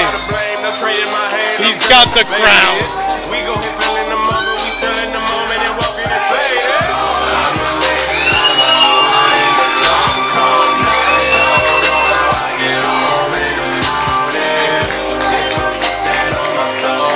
A back-to-school beating and then some. Goldie atop, but now has Bobby Buffet to defend with just 13 days from now. And there is Danny Cage. You'll love to see it. I'm not sure how much longer we're sticking with this, but if this is it, thank you for tuning in. What a night here at the MFPW. So long, everyone. For Brian Murphy, I'm Faron Burgundy. What a night here at the MFPW. Thank you and good night. Swear to God, we gon' get truly gone. Soon as the DJ play hypnotized. 1 minute, I say I'm going home. 1 minute later. Oh, perhaps some extra credit. Yeah. Okay. Eat. Eat. Well, is there some after-school activities? A little after-school snack, perhaps? I'ma get this cake until the whole buffet closed. Big boy with an even bigger bag. Ladies and gentlemen, it will be now Bobby Buffet challenging the new MFPW Heavyweight Champion.